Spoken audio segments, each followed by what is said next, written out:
Okay, are you ready for part 3? We've got some framing done. We got some traditional framing and some alternative flooring ideas. So stick with me. I think you're going to be interested in this one.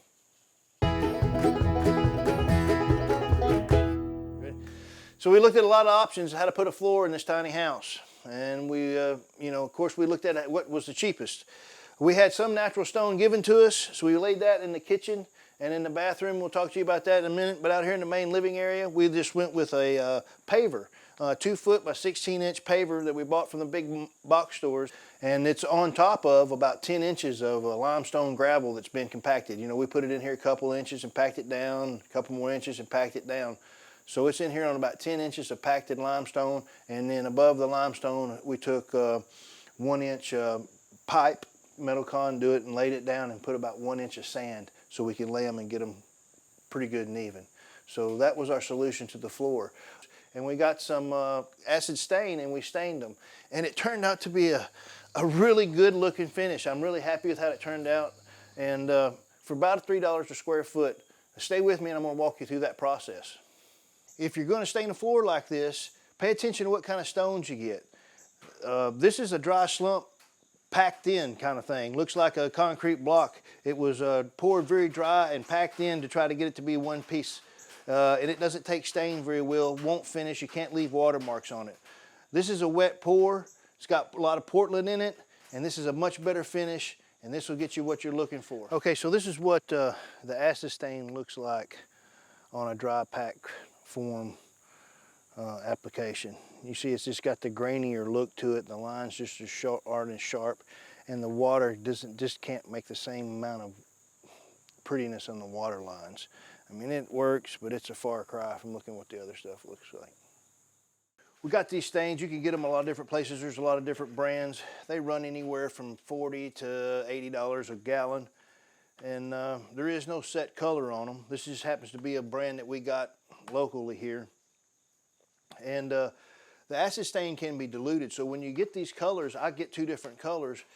You can dilute it with, it asks for distilled water. I just use bottled water and I've never had a problem, but I'm sure it probably takes some of the acidity out of it. But you can dilute it with water, so you can get a couple, 2 or 3 shades with each one of these, and they go a long way. You know, we did about 200 square foot here. We used, less than a gallon on 200 square foot. I've got kind of a yellow tint here. I call this one a yellow tint, and I call this one an orange tint. And my yellow tint, believe it or not, actually goes on the stone a little darker than the orange tint. So I'm going to mix up 2 bunches of this, and I want to dilute it a little bit because I diluted what the floor did. So I'm just going to put a dash of this one in here. And what I'm shooting for is I'm using that and about 1/3 of that in water. And it's a really rough estimate. They're a cloudy color, and if you don't hit quite 1/3, you can't really tell because it's darker and lighter in places.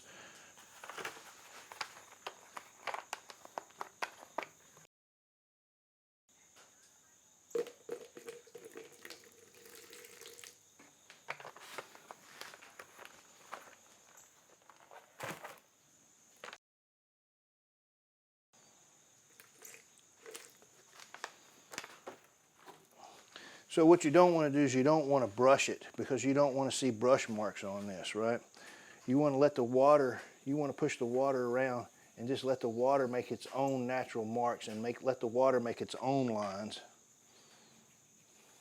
The more you let the water make its own marks like watercolors, the happier you're going to be with the finish. The last thing you want to do is to brush it on like it's paint and leave brush marks. It will look terrible.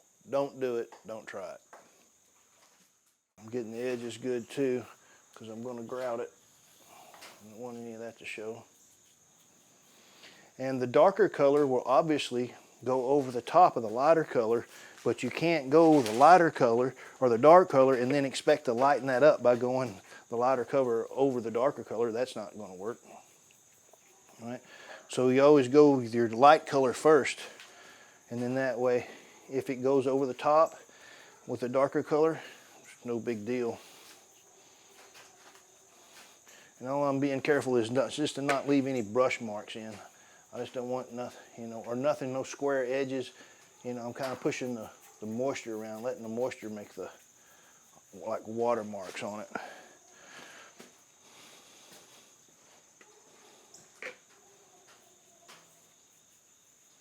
and you can see it boiling up.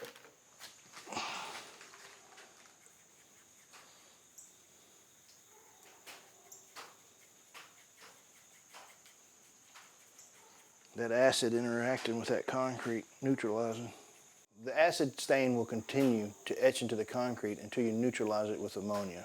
After it's dry, you can go ahead and mop it with ammonia and water, and it'll neutralize the acids, and let it dry again completely, and then you can begin sealing. Okay, the acid's done etching. We need to neutralize it. So what I've got here is I've got some ammonia mixed with water, about 50-50. I've got some semi-clean water here in the bucket and a sponge like you do a grout floor with. And I'm going to spray this down with this ammonia and then wipe this slimy mess that is normal for this acid to leave off top, and you're going to be able to see what we got going. So I'm just going to spray it down with ammonia, and that stain changes color immediately. When that ammonia hits it, you can really see the reaction. And then you wipe it off and you can really see what it's going to look like. It almost leaves like a slimy snot residue on top. You want to wipe that off. You can tell when you get it off, when that slickness goes away. You can tell you've got it clean, or almost clean anyway. Now generally you take a brush, like a brush you would clean brick with, and clean it, but this sponge will be all right since it's such a small area. I'll go over it several times. I want you to notice here, draw your attention to something. I told you that pushing the liquid around and letting the liquid make the marks is what makes it pretty. So you can see where the liquid has ran out here and made these fingers in these different places. And it's really, see these fingers here, the liquid has run out and made. And that's really what looks natural, because that's the way it would happen if it was in the earth. So that's what you're trying to replicate. You're trying to let the water make the marks. You're not trying to make some sharp edge with the brush. And now that's neutralized. Now we can just let that dry. And when that gets completely dry, it'll be ready for a clear coat or sealer. Okay, when you're finishing it, I like to use a concrete sealer. I've never used a sealer before that if you over apply it, it will get white and milky. I've always used them that will eventually dry out. I happen to use this one from a big box store, and I'm pretty displeased with it. It does say on the bottle, it says if you over apply it, it will leave milky. Well, how do you know if you're over applying it? It doesn't say how to get that finish, you know. So if you're trying to get a good coverage and you happen to overdo it with that particular brand, it will leave a milky substance. And it left a milky substance on a couple of our tiles, so we had to sand it off. And if I had it to do over again, I wouldn't use this brand. So be careful what you're sealing it with. And you know, you can also, after you seal it with this, if you want to, you can spray it with spar urethane and really make it waterproof. Okay, let's talk about the natural stone for a minute. Some things to consider is it's considerably harder to lay.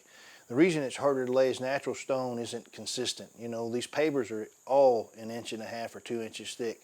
You know, these are anywhere from 3/4 of an inch to 1.25 inches, maybe 1 7/8 inches, who knows. And so we always find ourselves trying to build sand up or take sand out to keep them level. And it's somewhat of an artistic ability to be able to put them together, kind of like a jigsaw puzzle, to make them look good, one laying next to get them to fit together. And after you get them laid in there like that, then we took a grout bag and you know, mixed up our grout and twisted it down in a grout bag and did the cracks, and then just washed that off just like we would grout a bathroom tile. Okay, if you decide to lay natural stone inside, that's your business. Don't let me interfere with your happiness and success. But it's a pain in the ass. And it's hard to clean up. So if you get mortar or grout on it, because the natural stone's so porous, it soaks it in, you can't get that color off. If you got to get your grout off, or you got to get your mortar off the top of your stone, muriatic acid, right? They sell it at big box stores. It's used for cleaning brick, right? So get you some muriatic acid, dilute it down with water, and get you a good scrub brush or a wire brush, and you can scrub it off and clean it up, and it'll really bring the colors out in your natural stone. Let's talk about the money.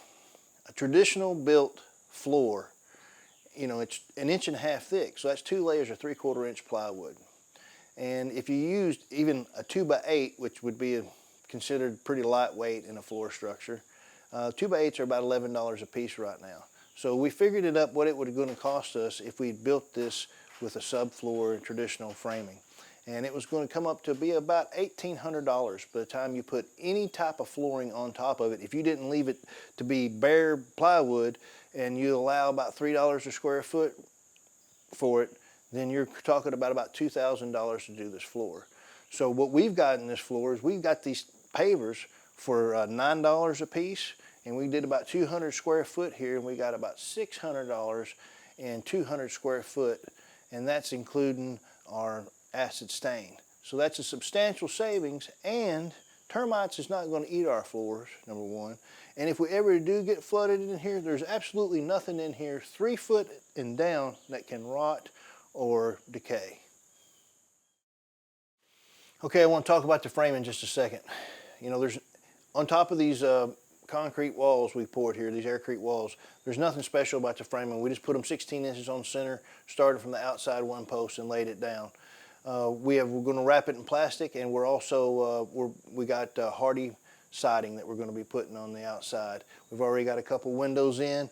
A tip to save some money on windows: if you'll find the places that build the windows, the vinyl window places, or whoever builds the windows, if you order windows, you're going to pay retail price for them. If you go there and see what windows they have left over from orders that's been canceled, most of the time you can at least get 50% off those windows, because those are leftover windows that nobody else is going to use.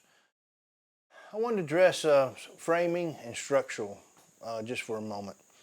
I'm sure somebody's going to ask me, why is there not a load-bearing header over the top of this window, you know, a structural header here? Well, this is only carrying the weight of the wall itself, not the weight of the roof or the weight of the structure. The weight of the structure is here on the post. This is a pole barn structure for all intensive purposes, right? However, you know, these 4-foot walls here, 8 foot long, they're setting down in the ground now about 1 foot. They're only up about 36 inches. So they're down in the ground 1 foot, and then they're setting on concrete piers that are another 16 inches below that. So the bottom of our concrete piers in there is 26 inches below grade, which is well below the frost line. And that's where the bottom of our post is.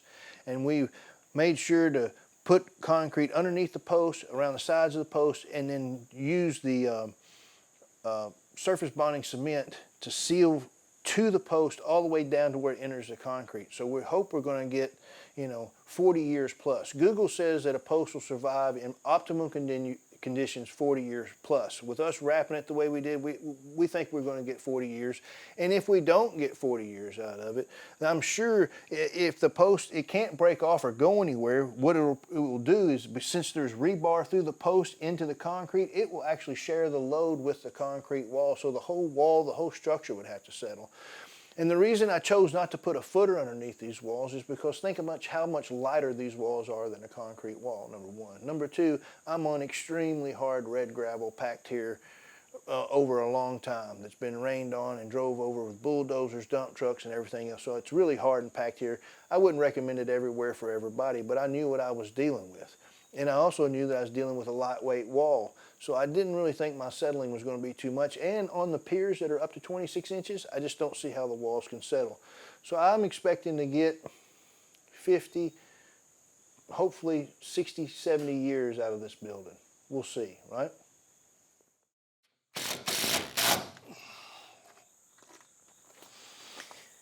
Okay, make sure you come back and see me on part 4. I'm going to have all this done.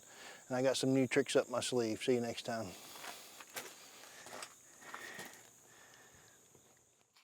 Got some things to consider. Be sure you stick with us, and I've said too many times already, so we'll just start over.